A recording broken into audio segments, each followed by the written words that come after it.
जय राम जय जय राम श्री राम जय जय राम श्री राम जय जय राम। भगवान राम कितने नम्र हैं। प्रसंग बड़ा सुंदर है ये।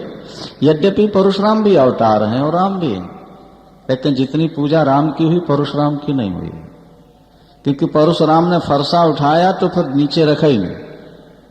भाई अगर इनका नाम परशुराम है, परशुराम नाम क्यों है? क्योंकि फरसा साथ में रखते थे, तो फिर इनका नाम धनुषराम होना चाहिए, क्योंकि ये धनुष रखते हैं, लेकिन इनका नाम केवल राम है। इसलिए कि जब जरूरत पड़ी तब इन्होंने धनुष उठाया, और परशुराम जी ने फरसा उठाया तो रखा ही नहीं था। और इसीलिए आज वो पूजा नहीं है परशुराम की जो भगवान राम की है। अंत में तो परशुराम राम को ही मारने के लिए तैयार हो कि तेरा भाई जो कुछ कह रहा तेरी सम्मति से कह रहा, और तू हाथ जोड़ता है, उड़ा फरसा मारने। भगवान राम ने सिर झुका लिया। भृगुपति बकें कुठार उठाए और मन मुस्का ही राम सिर नाए। प्रभु ने सिर, उन्होंने कहा महाराज आप तो ब्राह्मण हो, आपके चरणों में हमारा बार बार प्रणाम ही है। हम तो क्षत्रिय कुल के हैं और ब्राह्मणों के भक्त हैं। हमारे कुल में ब्राह्मणों पर कभी शूरवीरता नहीं दिखाई जाती। अपनी छाती दिखा दी से भृगुलता अंकित थे। क्या हमारा तो स्वभाव है ब्राह्मणों की सेवा करना। मारत हो पांव परिए तुम्हारे, आप मारो हम आपके पांव पड़ते हैं। बाकी ये मत सोच लीजिए आप कि हम कमजोर हैं। ये कमजोरी से हाथ नहीं जोड़ते। अगर काल भी एक बार ललकारेगा तो रघुवंशी पीठ नहीं दिखाता है। हम तो केवल ब्राह्मण के नाते प्रणाम, तब समझते हैं कि अरे ये तो कोई तेज तत्व है। अच्छा तो ये मेरा धनुष खींच दो। उनके पास एक धनुष था, उसे अवतारी ही खींच सकता था दूसरे। जब धनुष देने लगे तो धनुष अपने आप चला गया। अरे भाई तुम अपने आप क्यों चले गए राम के हाथ में? क्या बोले पूर्ववर्ती से व्यक्ति को शिक्षा लेनी चाहिए ना। पहले वाला अकड़ा था तो टूट गया, अगर हम भी अकड़ेंगे तो टूट जाएंगे। इसीलिए हम बिना बुलाए चले गए ताकि बच तो जाएंगे। सियावर देत राम आपु चल गयु तो परशुराम मन जाना राम प्रभाव तक पुलक प्रफुल्लित गात। दोनों हाथ जोड़ करके प्रणाम किया। और अंत में परशुराम जी ने स्तुति करते हुए क्षमहु क्षमा मंदिर दो भ्राता, दोनों भाई हमें क्षमा करो। वो जो तेज था परशुराम का धनुष के साथ, वो भी राम में चला गया। सारे शस्त्र त्याग दिए हैं। और काही जय जय जय रघुकुल केतु के भृगुपति बनहि गए तप हेतु। भगवान राम की जय जयकार करके परशुराम जी चले गए महेंद्राचल पर्वत पर। आज भी वो तप कर रहे हैं। इस तरह क्रोध पर क्षमा की विजय का एक ये उदाहरण है। देखो नदी के किनारे जो वृक्ष खड़े होते हैं वो बाढ़ में बह जाते हैं, और घास लगी होती है वो झुक जाने के कारण बहती नहीं है। बाढ़ कम होगी फिर खड़ी हो जाए। जो झुकता है वो बच जाता है, और जो अकड़ता है वो बह जाता है। परशुराम की तरह अकड़ना नहीं, भगवान राम की तरह झुकना सीख लो। सियावर राम। भगवान राम ने अपनी क्षमा सौजन्यता के द्वारा, सरलता के द्वारा परशुराम जी के मन को जीत लिया। और अंत में परशुराम जी हाथ जोड़कर क्षमा मांगकर तप करने चले गए। यहाँ जनकपुर से दूत भेजे जाते हैं अवधपुर, जो चर्चा हम पहले कर चुके हैं। महाराज दशरथ ने पत्र कैसे पढ़ा और कैसे पूछा ये कल सुन रहे थे आप लोग। बारात की तैयारी हुई है, और बारात जब चली है तो अनेक प्रकार के शुभ शकुन हुए। और जब जनकपुर पहुंचे हैं, मार्ग के सभी नदियों में पुल बनवा दिए थे महाराज जनक ने। जनकपुर पहुंचने के बाद भगवान राम पिता दशरथ को प्रणाम करने आते हैं। और जब भगवान राम और लक्ष्मण ने भरत महाराज दशरथ को प्रणाम किया तो उनको ऐसा लगा कि हमको नया जीवन मिल गया। सोत ही अलाय दुसह दुख मेटे, और मृतक शरीर प्राण जनु भेटे। जैसे मृतक शरीर में दोबारा प्राण आ जाए, इस तरह महाराज दशरथ के जीवन शरीर में नए जीवन का संचार हुआ। भगवान राम को हृदय लगा करके उन्होंने शांति का अनुभव किया, देवता पुष्प वर्षाए और जय जयकार।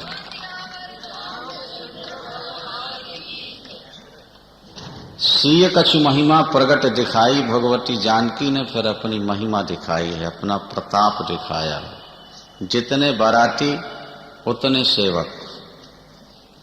बारातियों को वस्तु मांगनी नहीं पड़ती, बारातियों के मन में जो भाव उठता है,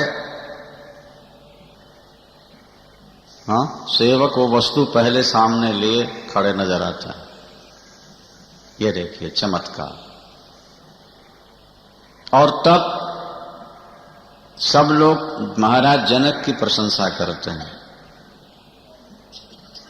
लेकिन सीय महिमा रघुनायक जानी, ये चमत्कार महाराज जनक का है या जानकी का है, इस बात को केवल भगवान राम ही समझ पाए थे।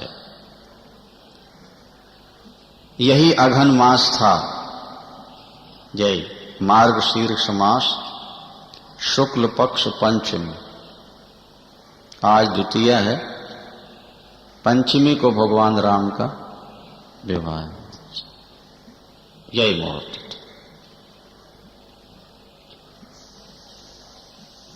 बहुत विस्तार है, संक्षेप में यह बात कह के आगे श्रवण करें।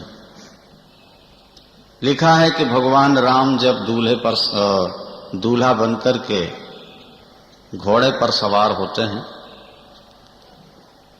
तो वो सामान्य घोड़ा नहीं था, मानो कामदेव ही घोड़ा बन के वहां आ गया था।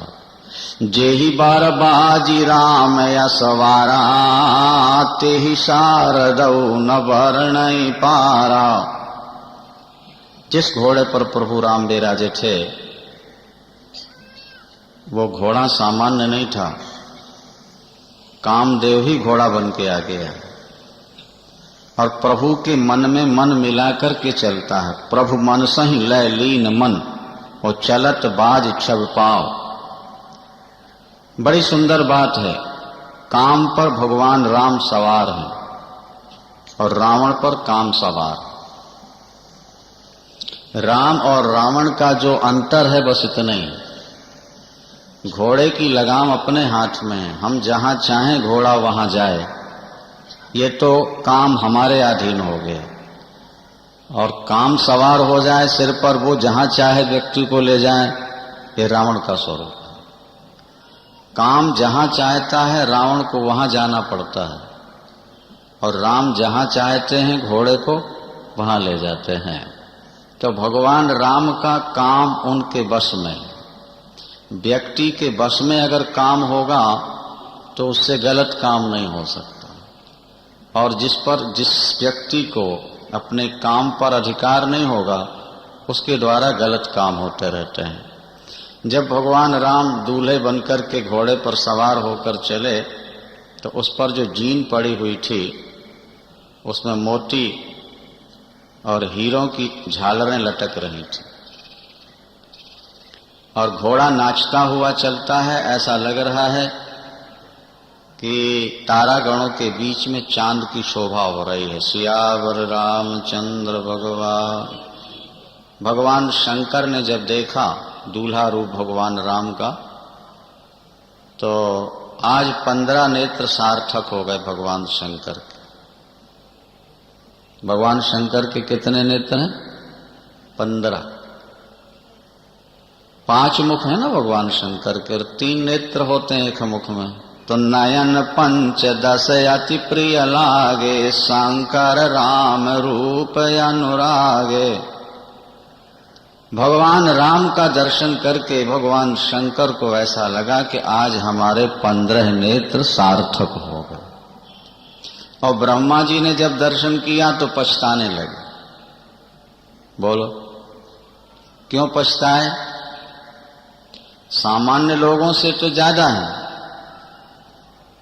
लेकिन शंकर से तो कम है ना। तो 8 नयन जान पछताने, ब्रह्मा जी पछता गए, हमारे पास कम।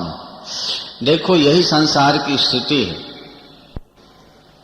कि व्यक्ति अपने से बड़ों को देखकर दुखी होता रहता है। समझो जरा, अगर अपने से कम वालों को देखता रहे ना तो दुख नहीं होगा। जो मीडियम धनवान होते हैं वो टाटा बिरला की ओर देखते रहते हैं, वो कहते हैं उनसे तो हम पीछे हैं, कम हैं, थोड़ा और कमा लें। अरे भाई उनको क्यों देखते हो? आपसे जो ज्यादा गरीब हैं उनको क्यों नहीं देखते हैं? अगर अपने से ज्यादा गरीबों को देखोगे तो ऐसा लगेगा कि उनसे तो हम अच्छे हैं। अब दुनिया भर के तो 2 ही आंखें होती हैं हर व्यक्ति की, और ब्रह्मा जी की 8 हैं, लेकिन पछता रहे हैं। खुश होना चाहिए ना कि लोग 2 नेत्रों से देख रहे हैं और हम 4 गुने ज्यादा है ना। तो 4 गुने ज्यादा होने की खुशी नहीं है, शंकर से हम 50% नहीं समझ में आएगा, पीछे रह गए ना। पछता रहे कि 8 नयन जान पछताने। कार्तिकेय के 12 मुख हैं, 6 मुख हैं, 12 नेत्र हुए। तो कार्तिकेय खुश हो रहे हैं कि विदिते देवड़ लोचन लाहो, हम बड़े भाग्यवान हैं कि ब्रह्मा से 1.5 नेत्र हैं हमारे, 8 जोड़े। ब्रह्मा जी शंकर को देख के कहते हैं हमारे कम, और कार्तिकेय ब्रह्मा जी को देख के कहते हैं हमारे 1.5, हम अच्छे। मतलब यह है कि अपने से पीछे वालों को देखने की आदत बनाओ। ये कथा में हमने कई बार आपको सुनाया है कि जब भजन और दान करना हो तो अपने से ज्यादा भजन दान करने वालों को देखो, तो भजन और दान का अभिमान नहीं होगा। लगेगा कि हम इतना कहां कर पा रहे हैं, हम तो बहुत थोड़ा करते हैं। समझ में आई बात? नहीं भाई, हम 100 माला जप लेते हैं तो 1000 माला जपने वाले भी तो हैं। हम 10-20 हजार देते हैं, 1,00,000-2 लाख देते हैं, 10-20 लाख दान करने वाले भी तो हैं। तो उनकी अपेक्षा तो हम कुछ भी नहीं कर पा रहे। तो अभिमान नहीं होगा और हमको ज्यादा दान कर सकेंगे। जरा समझिए। और जब दुख आए जीवन में, गरीबी आए, तो अपने से पीछे वालों को देखो, उनसे तो हम अच्छे हैं। कई बार आपको सुनाया है कि एक व्यक्ति ने दिन भर परिश्रम किया, 4 पैसे कमाए और गन्ना खरीद के चूसता हुआ जा रहा था, गाली देता भगवान को। तो किसी को करोड़ों देता है और किसी को पेट भरने भी नहीं देता। लेकिन जब पीछे मुड़ के देखा तो जो वो गन्ना चूस के फेंकता जा रहा था, एक गरीब उसको उठा के चूस रहा था। तब उसको लगा, करे परमात्मा तेरी बड़ी कृपा है, कम से कम किसी का जूठा तो नहीं चूस रहे। क्या हम जब सामने बड़े को देखते हैं तो लगता है हम बहुत छोटे हैं। नहीं नहीं, हमें भगवान ने जितना बना दिया बहुत है। अपने मकान में रह रहे हैं, आराम से भोजन कर रहे हैं, और बाल बच्चों के शादी विवाह हो रहे हैं। और क्या करना है भाई? आपके पास शहर में 50 मकान हो तो केवल अभिमान होगा ना, मेरे 50 मकान। रहेंगे तो आप एक ही मकान में, और वो भी एक कमरे में रहना है, और गुजारा तो एक खाट में होना है ना भाई।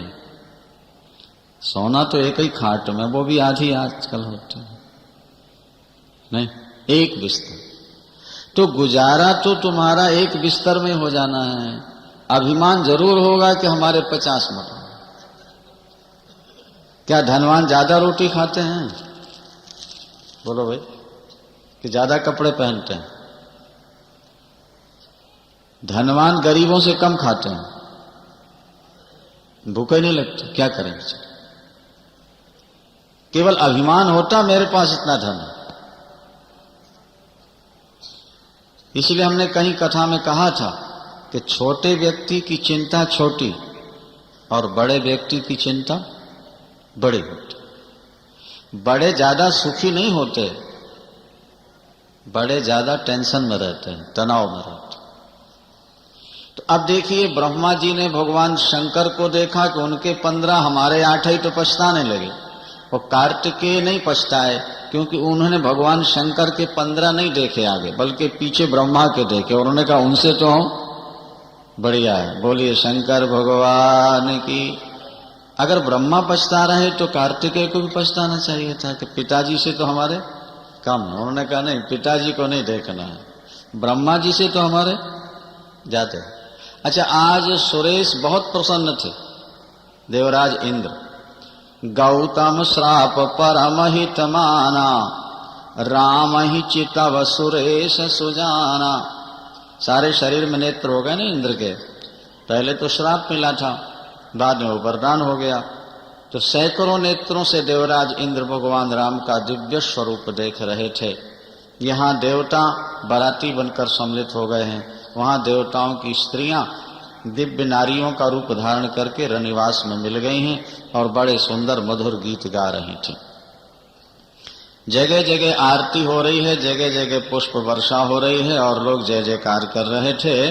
जब भगवान राम मंडप के समीप पहुंचते हैं महल के महाराज के, तो फिर माता सुनैना परीक्षण करने आई हैं और जब भगवान राम का दिव्य रूप देखा तो उन्हें कितना आनंद हुआ। अपनी बेटी को योग्य वर मिल जाए तो माँ कितनी प्रसन्न होती है, बोले माँ ही समझ पाती है। भगवान राम की आरती करते समय वहाँ जानकी का सौंदर्य, भगवती किशोरी जी का, और यहाँ भगवान राम का सौंदर्य देखकर माता सुनैना के नेत्र आज कृतकृत्य हो गए। आरती करके उतारा है घोड़े से और पावड़े बिछाते हुए दिव्य मंडप में ले जाया गया है, जहाँ महाराज जनक ने अपने हाथों से दिव्य सिंहासन बिछाई है। सभी बारातियों का स्वागत, सबको बैठाला गया है और उसके बाद भगवान राम का मंगलमय स्वरूप सब लोगों ने दर्शन किया है। भगवान का स्वरूप बड़ा दिव्य है, विलक्षण है।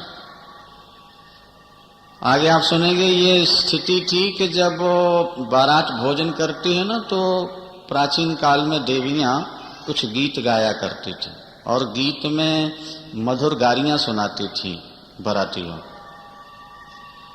तो आश्चर्य ये हुआ कि जब भगवान राम आए उससे पहले तो जनकपुर की नारियां महाराज दशरथ को गालियां सुना रही थीं बारातियों को, और भगवान राम का जब सौंदर्य देखा तो महाराज वो अपने आप को भूल गई और महाराज दशरथ की जगह जनक महाराज को गालियां देना प्रारंभ कर दिया। उनको पता ही नहीं लगा हम गाली किसको दे रहे हैं। आज को हाल सुनो सजनी, अरे आज को हाल सुनो सजनी, माड़वे तट एक कौतुक भारी, और जेवत देख बारात सब पुर आय, चढ़ी मिथिलेश अटारी। तो राम को रूप निहारत ही भ्रम में भई वे सब गावन हारी, के लेत रही अवधेश को नाम, सुदेने लगी मिथिलेश हिंगारी। भगवान राम जब भोजन करने बैठते उस समय की बात है। भगवान राम इस समय मंडप में पधार गए हैं और महाराज जनक ने सबसे पहले तो भगवान राम के चरण धोए। लागे पखारन पाय पंकज, प्रेम तनु पुलकावली।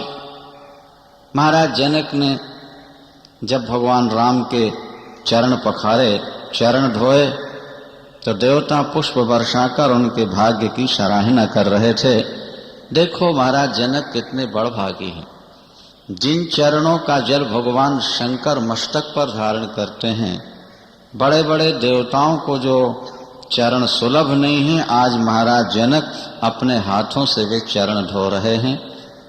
और जिन चरणों का चिंतन करके मुनि अपने दोषों को मिटा देते हैं, जिन चरणों का स्पर्श करके अहिल्या दिव्य नारी बन गई, योगियों का मन मधुप जिन चरणों में सदा निवास करता है, ते पद पखारत भाग्य भाजन, जनक जय जय सब कह। आज उन्हीं चरणों को महाराज जनक पखार रहे हैं, सब लोग जय जयकार करते हैं। भगवती जानकी को जब मंडप में लाया गया है तो सभी लोगों ने हाथ जोड़ करके प्रणाम किया है और जय जयकार की है। भगवती का दिव्य स्वरूप था, उसका तो वर्णन नहीं हो सकता। शक्ति, परमात्मा की आह्लादनी शक्ति है ये। और उसके बाद दोनों कुल गुरुओं ने शाखोच्चार किया है। विवाह में दोनों कुल की 3-3 पीढ़ियों का स्मरण किया जाता है। यहाँ पर भगवती जानकी जब आकर बैठी तो उनके हाथ के कंगनों में भगवान राम की मूर्ति दिखाई देती है। अब ऋषि कहते हैं जानकी जी से कि पूजन करो, तो वो हाथ हिलाना नहीं चाहती, क्योंकि हाथ हिलेगा तो दर्शन नहीं हो पाएगा, सामने देख नहीं सकते क्योंकि सभी लोग बैठे हुए हैं। तो चालत न भुज बल्ली बिरह भय वश जानकी लिखा हुआ है, हटाती नहीं। भगवान राम सिया जी का स्वरूप देख करके इतने मुग्ध हो गए कि जब ऋषियों ने कहा कि दुर्गा जी, गणेश गौर का पूजन होता ना, तो दुर्गा जी को सिंदूर लगाइए, चंदन लगाइए, तो भगवान राम सीता जी को लगाने लगे। सियावर रामचंद्र भगवान। इसके बाद करिलोक वेद विधान कन्यादान नृप भूषण कियो। महाराज जनक ने लौकिक वैदिक रीति पूर्ण करके और कन्यादान की है। भगवती जानकी का हाथ भगवान राम के हाथों में समर्पित किया। जैसे हिमांचल ने अपनी कन्या भगवान शंकर को दी, जैसे समुद्र ने लक्ष्मी नारायण को समर्पित की, इसी तरह से महाराज जनक ने आज अपनी भगवती जानकी राम को समर्पित की है। हवन हुआ है और उसके बाद गांठ जुड़ी और परिक्रमा हो रही है। तो कुंवारी कुंवर कल भावर देही, नयन लाभ सब सादर लेही, और जायन बरणी मनोहर जोरी, जो उपमा कछु कहव सुथोरी। विवाह में प्रारंभ में जब भावरें पड़ती हैं, लावा फेरे, तो पहले लड़की आगे होती है और लड़का पीछे होता है ना। दुल्हन आगे और वर पीछे। तो आगे भगवती जानकी हैं और पीछे राम जी हैं। जब भावरें पड़ रही थी, जो मंडप बनाया गया था वो मणियों का मंडप था। तो जब भगवती जानकी आगे बढ़ती हैं तो पहले सीता जी की मूर्ति दिखती है खम्भों में और पीछे भगवान राम। ऐसा लगता है कि रति और कामदेव अनेक रूप बना करके छुप छुप करके राम विवाह देख रहे हैं। आध्यात्मिक दृष्टि से संतों ने कहा कि आगे भगवती जानकी की मूर्ति दिखती है, माने सीता जी हैं भक्ति और भगवान राम हैं ईश्वर। जिस हृदय में पहले भक्ति आ जाती है उसमें भगवान का प्राकट्य हो जाता है, और जिस हृदय से भक्ति चली जाती है वहां भगवान छुप जाते हैं। देखिए ना, जो मंडप में खंबे हैं, पहले सिया जी दिखती हैं तो पीछे राम भी दिखने लगते हैं, और सिया जी आगे बढ़ गई तो राम भी बढ़ गए, तो राम का दिखना भी बंद हो गया। तो जहां भक्ति है वहां ईश्वर है, और जहां भक्ति नहीं है वहां ईश्वर। ये इसका संकेत हुआ। भावरें पड़ती हैं, जय जयकार करते हैं, और उसके बाद में महाराज जनक ने बहुत कुछ दाज दिया। सारा मंडप भर गया मणियों से, सोने चांदी से। भगवती जनक नंदिनी जानकी की मांग में भगवान राम सिंदूर भरते हैं। तो लिखा है कि जब भगवान राम सिंदूर लगा रहे थे, राम सीय सिर सेंदूर देही, और शोभा कही न जात विधि के ही, मनहु अपराग अरुण भरनी के, और शशि भूष आहि लोभ अमी के। भगवान राम जो भगवती जानकी को सिंदूर दान दे रहे हैं, कैसा लगता है? भगवती जानकी का मुखार बिंद चांद है और भगवान का हाथ सांवला सांवला सर्प के समान है। तो ऐसा लगता है कि सर्प कमल में पराग भर के सिंदूर चंद्रमा को दे रहा है अमृत प्राप्ति के लिए। अंगुलियां तो कमल पुष्प की तरह और हाथ सर्प की तरह। तो लगता है कि सर्प अपने मुख में कमल पुष्प लेकर सिंदूर रूपी पराग भर के वो चंद्रमा को दे रहा है अमृत प्राप्ति के लालच में। इस तरह भगवान राम ने भगवती को सिंदूर दान किया है। शास्त्र कहते हैं कि सुहागिनी स्त्री के मस्तक पर सिंदूर होना चाहिए। अब आजकल तो परंपराएं बदलती जा रही है ना सब। भगवती जानकी हमेशा अपने मस्तक में सिंदूर लगाते थे। ये सुहाग का एक चिन्ह होता है। एक बार भगवती जानकी जब सिंदूर लगा रही थी तो लिखा है कि हनुमान जी महाराज आ गए। तो हनुमान जी ने देखा कि माँ सिंदूर लगा रही, तो पूछा माँ ये क्या है? तो भगवती जानकी ने कह दिया बेटा इससे स्वामी की आयु बढ़ती है,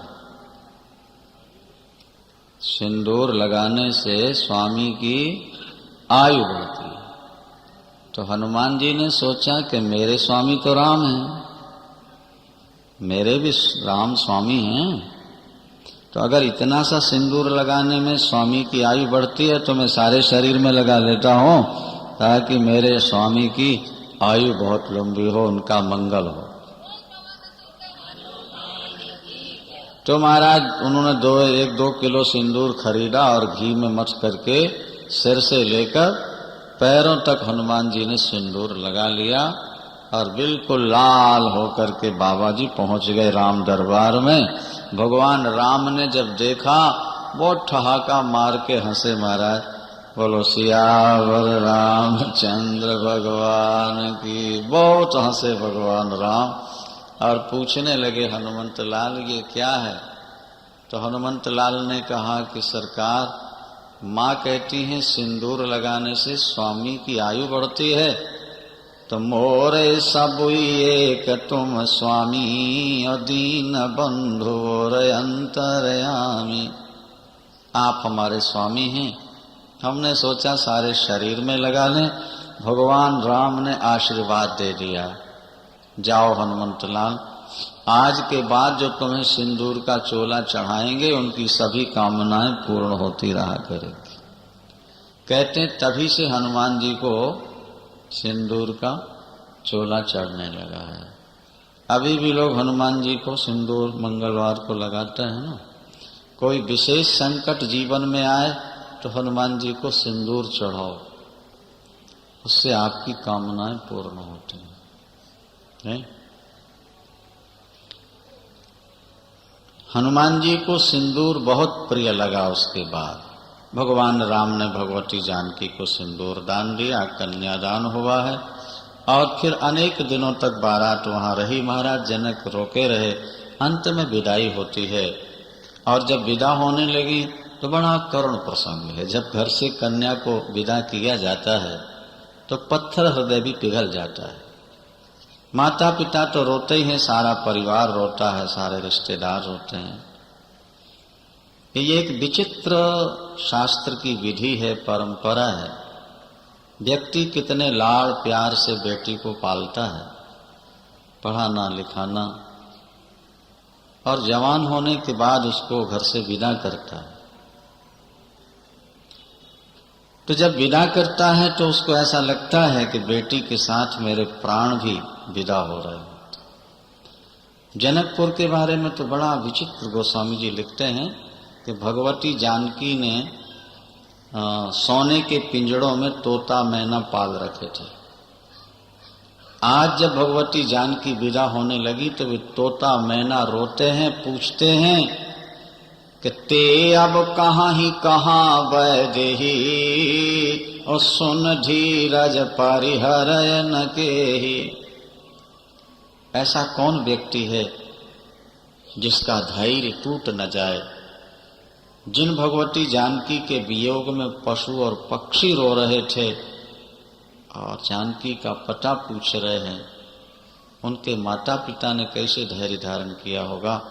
माता सुनैना ने भगवती जानकी को गोद में बैठा लिया, हृदय से लगाया और उपदेश दिया। क्या उपदेश दिया? बेटा ससुराल में जाकर क्या करना है?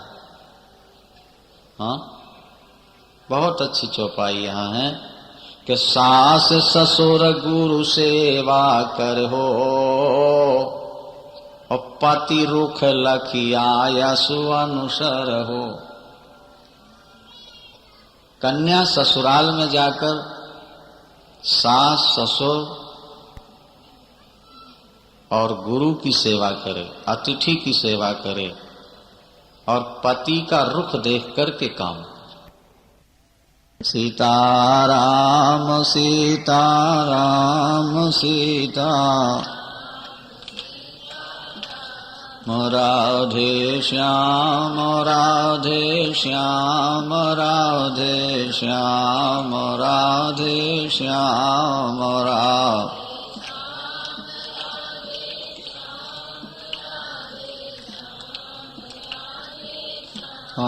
राजा राम राजा राम राजा राम राजा राम राम।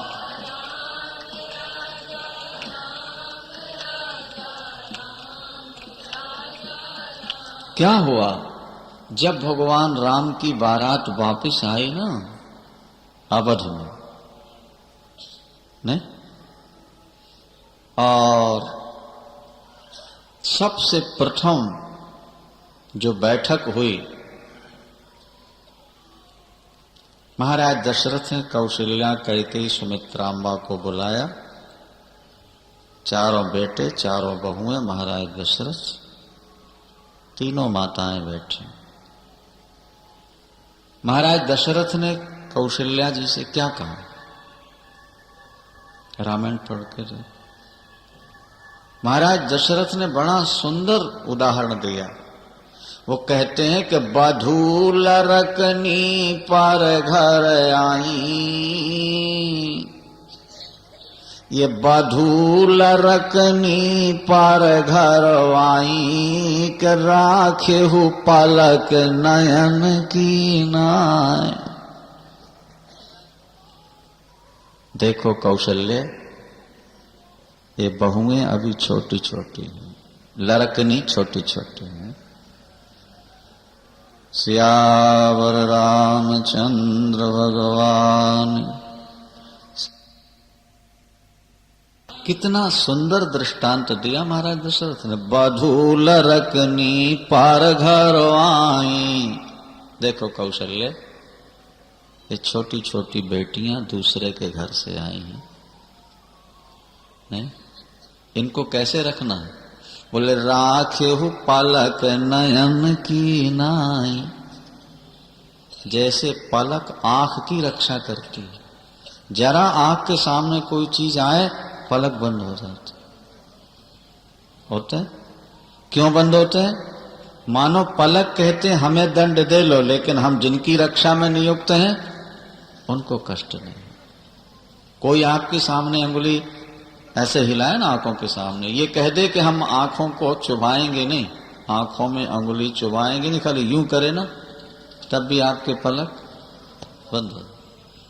आपको ये मालूम है कि ये व्यक्ति हमारी आंख में अंगुली चुभाएगा नहीं, पर वो जब यूं हाथ करेगा तो आगे बंद हो।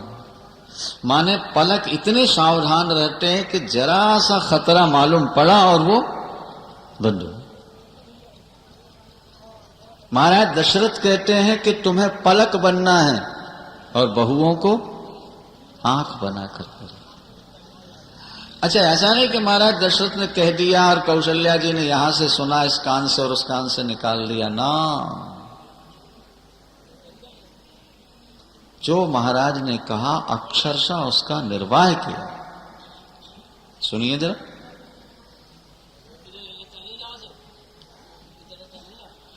सीताराम सीताराम सीताराम सीताराम सीता।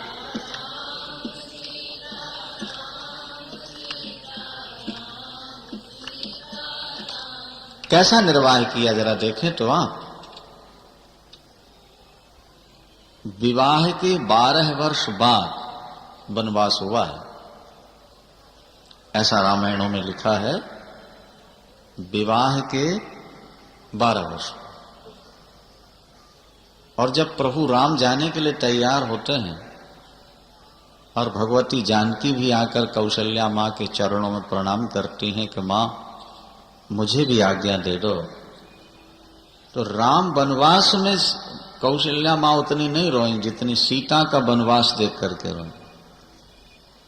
ये जा रहे हैं और ठीक वही बात दोहराई है महाराज दशरथ ने कहा था ना कि राखे हो नयन पलक की नहीं, तो वहां चौपाई लिखी है कि नयन पुतारी कर प्रीति बढ़ाई,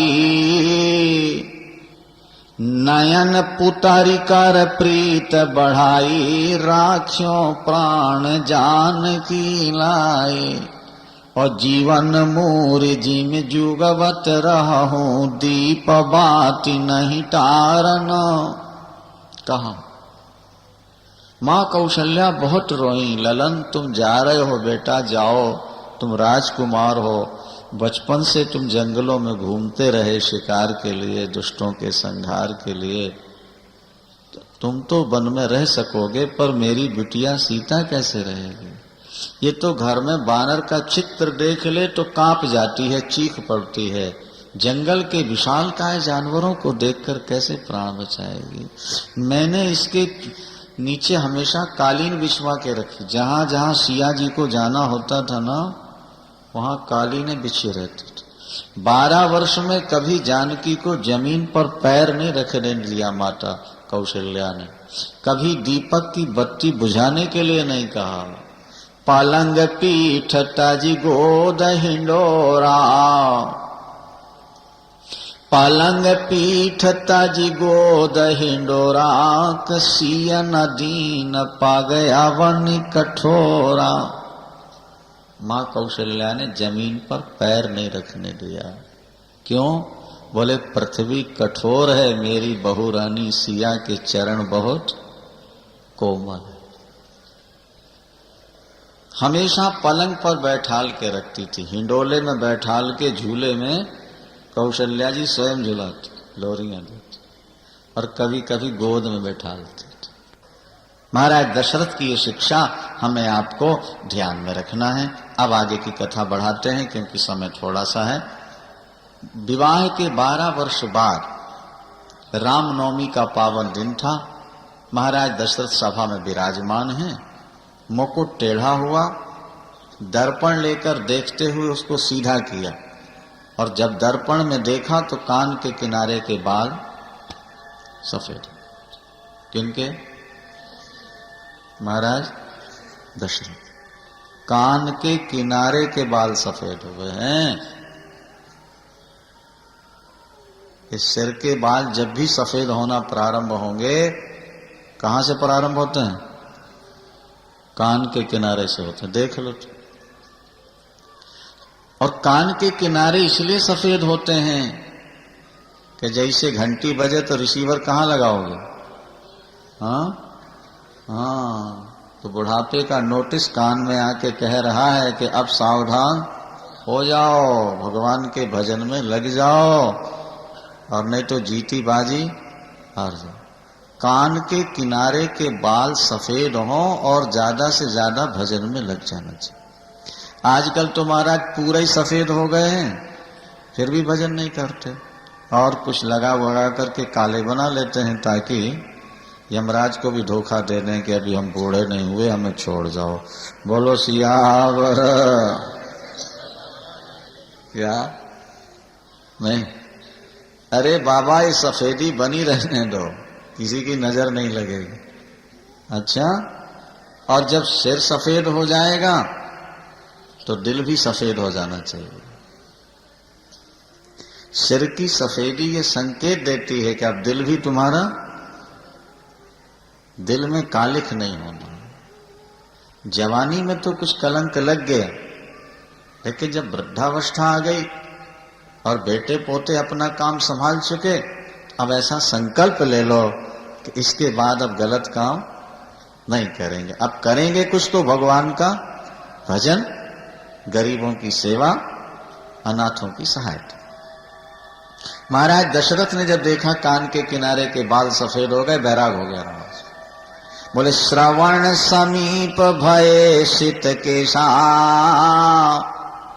श्रवण समीप भये शीत केशा, मनहु जरठ पान अस उपदेशा, केन्द्रप जुवराज राम कहाँ देहु, और जीवन जन्म लाभ किन लेहु। जीवन जन्म लाभ, मानव जीवन का सबसे बड़ा लाभ क्या है? परमात्मा का भजन।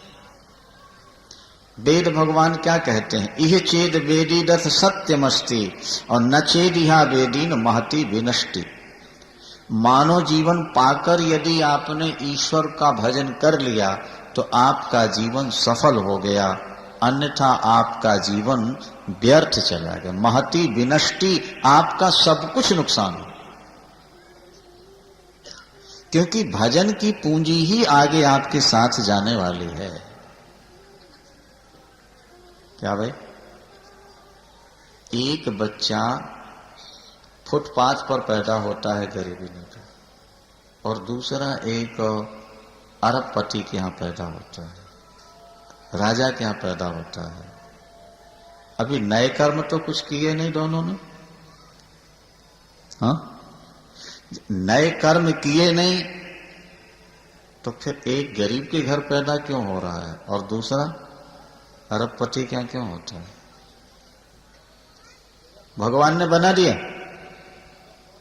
इसका मतलब भगवान पक्षपाती है, एक को गरीब के यहां भेजता और दूसरे को, एक को कुरूप बना के भेजता, दूसरे को सुंदर बना के भेजता। नहीं, परमात्मा पक्षपाती नहीं है। फिर ये विषमता क्यों है? बोले काहू न को सुख दुख कर दाता, निज कृत कर्म भोग सब। भ्राता, पहले जन्म में जैसे कर्म किए थे वैसा इसमें हमको जन्म मिल गया। अब इस समय जैसा करेंगे आगे मिलेगा। हमारे पूर्व कर्मों के अनुसार ही तो हमको शरीर मिला है ना, और नहीं कि इसकी संगति कैसे बैठा लेंगे? इसका समाधान क्या होगा? एक व्यक्ति बहुत बुद्धिमान बच्चा पैदा होता है, एक बिल्कुल मूर्ख होता है, एक सुंदर दूसरा कुरूप होता है, एक धनवान के घर पैदा होते ही अरबपति बन गए, और दूसरा सारी जिंदगी कमाता है, अपने परिवार का पेट भी नहीं भर पाता है। इसका समाधान क्या है? ऐसा क्यों? ईश्वर ने क्या पक्षपात किया? नहीं, हमारे कर्म का ही वो फल है। वो तो मजिस्ट्रेट की तरह, जज की तरह बैठ करके फाइल देकर जजमेंट दे देता है। जिसने जैसा कर्म किया, जो जस करहि सो तस फल चाख। जो जैसा करेगा, भाई चने बोएंगे तो गेहूं थोड़ा मिलेगा, और आपने कनक बोई है तो चने काटने को तो मिलेंगे नहीं, तो क्यों मिलेगा? आपने पहले जैसा किया आज पार, तो अभी करेंगे आगे मिलेगा। कुछ करो। सारी जिंदगी बच्चों में आप लगा दोगे, धन कमाने में लगाओगे, तो मृत्यु के बाद ये धन साथ जाएगा या बेटे साथ जाएंगे? केवल कर्म का फल ही साथ जाएगा ना। अच्छा कर्म करो। वृद्धावस्था में काम नहीं करना चाहिए भाई, सीधी सी तो बात यह है।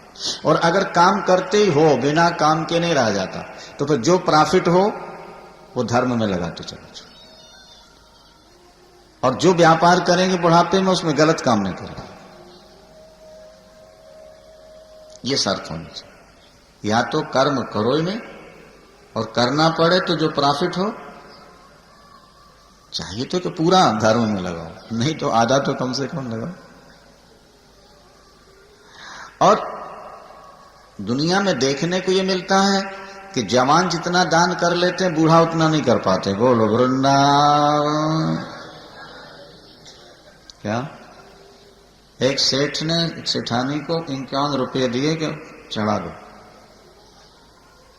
उसने सेठ जी की आंख बचाई, 50 का नोट जेब में रख लिया, 1 रुपया मत्था टेक करके चली। क्या समझे आप? ज्यों ज्यों व्यक्ति बूढ़ा होता है त्यों त्यों घर में आसक्त होता चला जाता है। ये आप समझ लो। कंबल ज्यों ज्यों गीला होता है त्यों त्यों भारी होता है। शास्त्र कहते हैं वृद्धावस्था आते आते घर से तुम्हारी ममता खत्म हो जानी चाहिए। लेकिन देखने को ये मिलता है कि व्यक्ति ज्यों बूढ़ा हो रहा है त्यों ज्यादा ममताग्रस्त होता जाता, त्यों ज्यादा लोभी होता जाता, त्यों ज्यादा कंजूस। जवान लोग खूब खर्चते हैं, खूब उड़ाते हैं, और बूढ़ा बैठ कर रोता है, अरे नालायकों सब बर्बाद किए दे रहे। बोलो सियावर। अच्छा, वे जवान भी जब बूढ़े होंगे तो फिर भी वो वैसे शुरू कर देंगे। बुढ़ापा आने पर ये गलत स्थिति पैदा हो जाती। शास्त्र कहते हैं ऐसा। वृद्धावस्था आई, बेटों को आपने अपने काम में लगा दिया, अब आप भजन में लग जाओ, परोपकार में लग जाओ, दीनहीन गरीब की सेवा करो, साधु की सेवा करो, कथा रसपान करो। महाराज हम नहीं करेंगे तो कैसे बनेगा? अरे बाबा तुम नहीं रहोगे तो कैसे बनेगा? फिर आखिर तो जाना ही है ना दुनिया से। अच्छा हमारे पिता चले गए तो हमारा नहीं बना, तो जब हम चले जाएंगे तो हमारे बेटों का नहीं बनेगा। हम चलाने वाले नहीं हैं, चलाने वाला तो ईश्वर है। वो इस सब की व्यवस्था करता है, ढंग से व्यवस्था करता है। ये हमारा अज्ञान है कि हम सोचते हैं इनकी व्यवस्था कर। महाराज दशरथ जिनके यहां परमात्मा पुत्र बन करके आए, ध्यान दीजिए ना, कान के किनारे के बाल देखा और मन में आ गया कि बस राम को युवराज बना दे और एकांत में बैठ के क्या करे? भजन करे। जीवन का लाभ यही है, सत्संग भजन में बुढ़ापा निकल जाए, वृद्धावस्था गुजर जाए। उसी समय उठ करके दशरथ जी गुरुदेव के पास पहुंचे। अच्छा कथा सुनते हमारे श्रोताओं में भी थोड़ा वैराग तो हुआ करता है, लेकिन वो सोचते हैं अगले वर्ष बोलो सियावर। पोते की शादी कर दें नहीं, फिर घर छोड़ेंगे, फिर कभी कहेंगे पोती की शादी हो जाए तो धोती की हो जाए, बस ये करते करते खत्म हो जाते। महाराज दशरथ के मन में वैराग हुआ, देर नहीं लगाई उन्होंने, उसी समय उठे गुरुदेव के पास चले, चरणों में प्रणाम किया। गुरुदेव ने पूछा राजन कैसे पधारे? गुरुदेव आपके चरणों की कृपा से सब कुछ पूर्ण हो गया, कुछ बाकी। गुरु कृपा का चमत्कार क्या है इसका मुझको विशेष अनुभव। आपकी कृपा से मेरे हर कार्य पूर्ण हुए हैं, अब बस अंत में एक इच्छा है, वो भी आपकी कृपा से पूर्ण होगी। क्या है राजन? बोले राम को युवराज बना दिया जाए और मैं एकांत में बैठ के अब परमात्मा का चिंतन करूं, बस यही एक इच्छा, वो आपकी कृपा। वशिष्ठ तो जानते थे, महर्षि वशिष्ठ, कि अभी तो राम राज्याभिषेक होना नहीं, और साफ साफ बता देंगे तो पीड़ा होगी, तो उन्होंने थोड़ा लपेट दी बात को। बोले बेग विलंब ना करी अंद्रपो साजिए सबुई समाज, और सुदिन सुमंगल तब ही जब राम हो ही युवराज। महाराज बेग विलंब ना तो जल्दी करो और ना विलंब, वो दिन बड़ा मंगल में होगा जब राम सिंहासन पर बैठेंगे। महाराज दशरथ ने सोचा कि स्वीकृति मिल गई, आए पंचों को बुलाया और कहने लगे कि जो पांच ही लागे मतनी का तो करहु हरस ही रामई। टीका, अगर पंचों की अनुमति हो तो राम को युवराज बना दिया जाए और मैं एकांत में बैठ के भजन करूं। आप लोग ध्यान से बात को समझें। व्यक्ति के जीवन में योजनाएं बहुत बढ़िया होती हैं। व्यक्ति सोचता बहुत अच्छी अच्छी बातें हैं, लेकिन पूर्ण नहीं हो पाती, किसी किसी की पूर्ण होती है। और जब पूर्ण ना हो तो समझ लेना हमारे जीवन में कोई कमी है। हम जो सोचते हैं अगर वो नहीं हो रहा तो वो हमारे जीवन में किसी कमी का संकेत। महाराज दशरथ क्या सोच रहे हैं? राम को राजा बना के नहीं और मैं भजन करूं। ये योजना सफल हुई? नहीं हुई। क्यों नहीं हुई? उसका कारण था। उसका कारण ये था कि वृद्धावस्था में भी महाराज दशरथ कैकेयी के प्रति बहुत ज्यादा आकर्षित थे। अगर कैकेयी के प्रति बहुत ज्यादा आकर्षण ना होता, इच्छा पूर्ण हो जाती। व्यक्ति के मन में भावनाएं तो बहुत अच्छी हैं, लेकिन कोई ना कोई वीक पॉइंट ऐसा व्यक्ति के साथ जुड़ा हुआ है क्या, कि जो उसकी इच्छाओं को पूर्ण नहीं होने देता।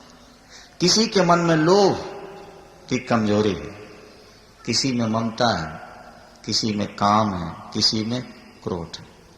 कोई ना कोई एक ऐसा पॉइंट है, नहीं भाई, ट्यूब में जरा सा छेद हो जाए, जरा सा भी छेद हो जाए तो क्या होगा?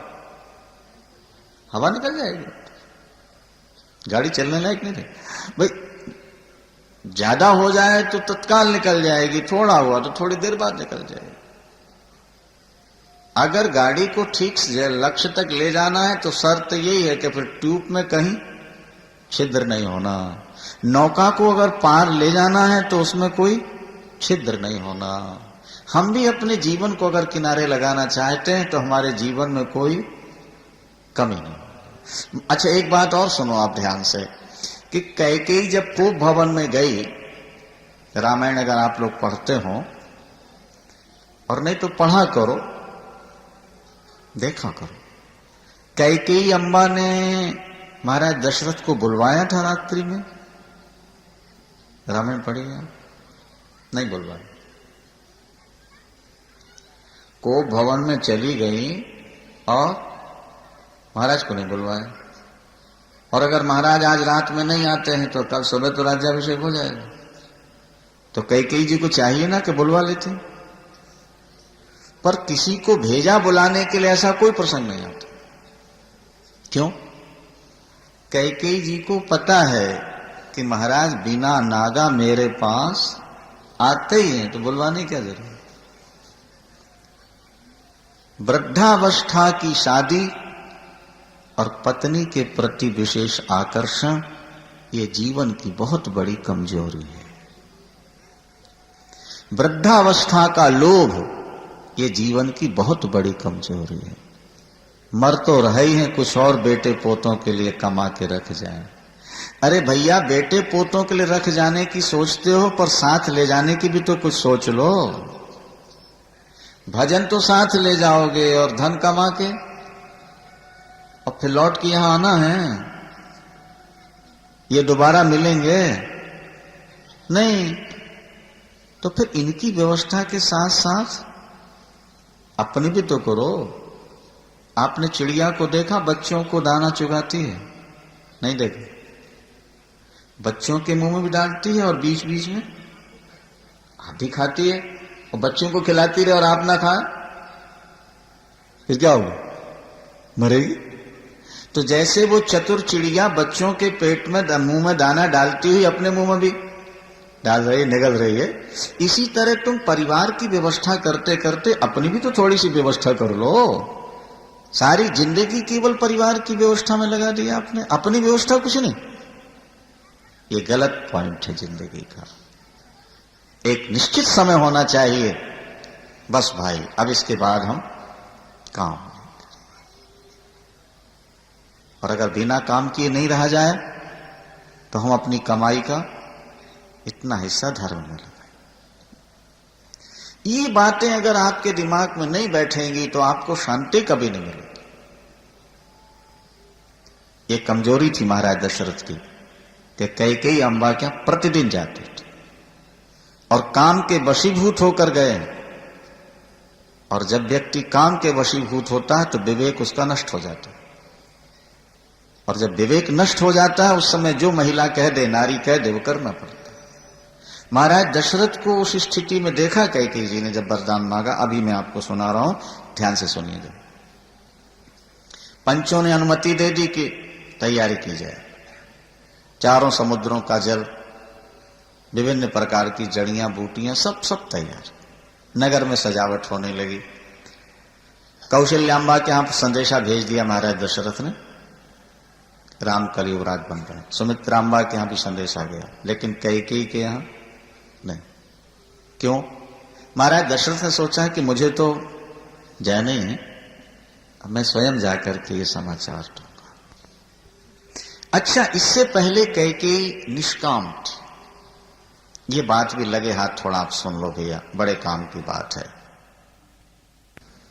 अध्यात्म रामायण में लिखा है, ज्ञान वृत्तिश्च कौशल्या सुमित्रोपासनात्मिका क्रिया वृत्तिश्च कैकेयी वेदो दशरथो नृपो। तीन माताएं हैं ना, कौशल्या, कैकेयी और सुमित्रा। कौशल्या जी हैं ज्ञान वृत्ति और सुमित्रा जी हैं उपासना वृत्ति और कैकेयी है क्रिया वृत्ति। ज्ञान, उपासना और कर्म, ये तीन कांड है ना वेदों के। महाराज दशरथ तो वेद स्वरूप हैं, उनमें ये तीन कांड हैं, ज्ञान, उपासना और कर्म। अच्छा, ज्ञान के 4000 मंत्र हैं, उपासना के 16,000 हैं और कर्म कांड के 80,000 मंत्र हैं। ज्यादा किसके हुए? हाँ, इसका संकेत यह है कि जीव का आकर्षण ज्ञान की ओर कम होता है, उपासना की ओर कम होता है, लेकिन कर्म की ओर ज्यादा होता है। इसलिए महाराज दशरथ का झुकाव किस तरफ है? कैकेयी की तरफ। ज्ञान प्राप्ति से हमको शांति मिलेगी, ये व्यक्ति की बुद्धि में बात जल्दी बैठती नहीं। व्यक्ति की बुद्धि में तो ये बात बैठी है कि धन कमा लो, सुखी हो जाओ, जबकि कर्मों से आज तक किसी को सुख मिला ही नहीं। अच्छा, झगड़ा कहां है? कर्मों में झगड़ा है, ना तो ज्ञान में कोई कलह है और ना उपासना। क्योंकि ज्ञान में तो वृत्ति सबके समान होती है। ज्ञान मान जहां एक नाही, देख ब्रह्म समान सब मैं। और उपासना का भाव ये कि मेरा तो कुछ है ही नहीं, सेवा ही उपासना का धर्म है, वो तो सेवा कर रही। इसलिए सुमित्रांबा स्वयं सेवा करती हैं, अपने दोनों बेटों को भी सेवा में लगा चुकी हैं। कर्म दो तरह के होते हैं, क्रिया जो है ना वो दो तरह की होती है, सकाम और निष्काम। कैकेयी अम्बा के भी दो रूप दिखाई देते हैं, पहले वे निष्काम हैं और बाद में सकाम। इससे पूर्व कैकेयी अम्बा जब वो महाराज दशरथ के साथ युद्ध में जाती हैं, एक दिन रथ के चाक का कील निकल गया। कील रहता ना जिसमें चाक फंसा रहता है, वो कील निकला, चाक गिरने को हुआ। कैकेयी अम्बा पीछे से उतरी नीचे और अपनी उंगली लगा दी। महाराज दशरथ ने जब विजय प्राप्त की और लौट के देखा तो खून खून हो रहा था, अंगुली छिल चुकी थी। कैकेयी, तुमने हमारे प्राण बचा लिए, तुमने हमें नव जीवन दिया है, हमसे वरदान ले। उन्होंने कहा, महाराज मैंने अपने सुहाग की रक्षा की है, मैंने अपने कर्तव्य का पालन किया है, आप सुरक्षित हैं, बस मुझे और कुछ नहीं चाहिए। ये निष्कामता है। महाराज दशरथ ने कहा, जब जरूरत पड़े मांग, ये वरदान हमारे पास है। दोबारा जब युद्ध में गई हैं तो सत्योपाख्यान में लिखा है कि उस समय युद्ध में उनका सारथी मारा गया, महाराज दशरथ का, और महाराज दशरथ भी लड़ते लड़ते बेहोश हो गए। तो कैकेयी अम्बा ने क्या किया? पीछे बैठी थी, आगे आ गए, घोड़ों की लगाम तो मुख में दबाया इन्होंने। सारथी का काम मुख से, और महाराज दशरथ के धनुष बाण लिए और युद्ध प्रारंभ। स्वयं रथ का संचालन करना और युद्ध भी करना और शत्रुओं को पराजित करते। महाराज दशरथ को जब होश आई, देखा शत्रु मरे पड़े। ये कठिन कार्य किसने किया? कैकेयी जी ने सिर झुकाया, आपकी दासी ने। कैकेयी तुम तो बड़ी कोमलांगी हो, सुकुमारी हो, ऐसा पौरुष तुम में कहां से आ गया? आपकी कृपा महाराज।